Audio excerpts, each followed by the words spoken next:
100-ամյակը առանց ռեժիմի շարժման առաջնորդ Ժիրայր Սեֆիլյանը 4 համախոհների հետ ձերբակալված է ապրիլի 24-ին զանգվածային անքարկություններ կազմակերպելու կասկածանքով։ Սեֆիլյանից բացի նույն կասկածանքով ճաղերի ետևում են նաև հիմնադիր խորհրդարանի անդամներ Վարուժան Ավետիսյանը, Պավել Մանուկյանը, Գևորգ Սաֆարյանը և Գարեգին Չուքասյանը։ Ժիրայր Սեֆիլյանի բնակարան իրավապահները վաղ առավոտյան էին գնացել։ Կնոջ Նանորի խոսքով խուզարկել են բնակարանը, զենք զինամթերք են փնտրել։ Տունը խուզարկեցին, իհարկե մենք զենք չունենք տունը, թանակ կդան, Ժիրայրին զինվորական վեշերը կդան, այն տարիների իր ուսաբարգը, իր գուրդը, չրամանը և մի հատ փոքր թանակ էլի, այդ որ մեկը նվիրեր էր իրեն այդ թանակը, տարան, դուբինգա մի հատ էդի տարան։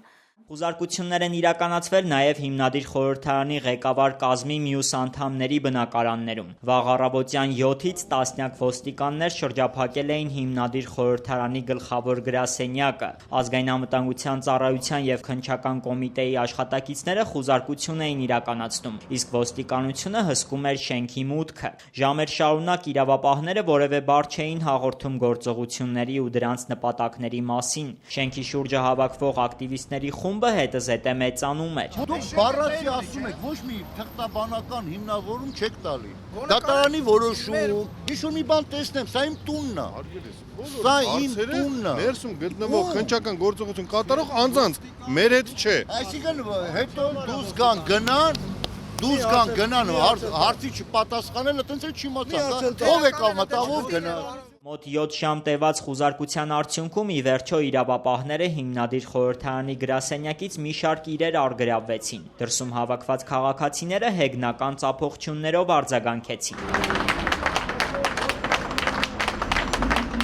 Տեղում իրավապահների գործողությունները համակարգող քննչական կոմիտեի ավագ քննիչ Ռոման Սարդարյանը ասաց, որ խուզարկությունն իրականացվել է զանգվածային անքարկությունների հարցով հարուցված քրեական գործի շրջանակներում։ Ազատության հարցին էլ թե գտել են արդյոք վտանգավոր իրեր, Սարդարյանը պատասխանեց. Այն ինչ որ գտել եմ, ես հրապարակման դրա խնդիրը չունեմ, իրավունք չունեմ այս պահին։ Խուզարկությանը ներկա հիմնադիր խորհրդարանից Տիգրան Բոյաջյանի խոսքով իրավապահները զենք զինամթերք չեն առգրավվել, փոխարենը տարել են համակարգիչներ, դրոշներ ու պաստառներ։ Ոչ մի զենք,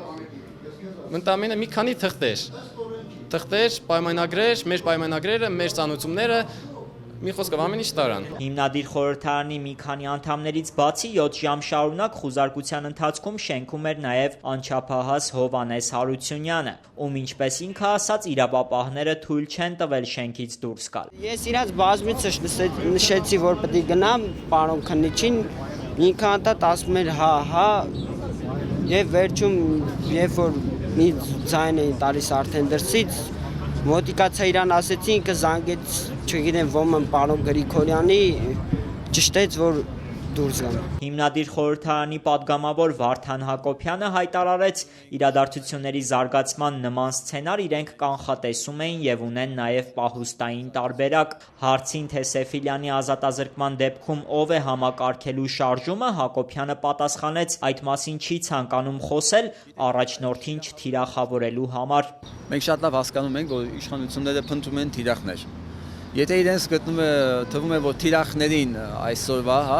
Ժիրայր Սեֆիլյանին, Գարեգին Չուքասյանին կամ Վարուժանին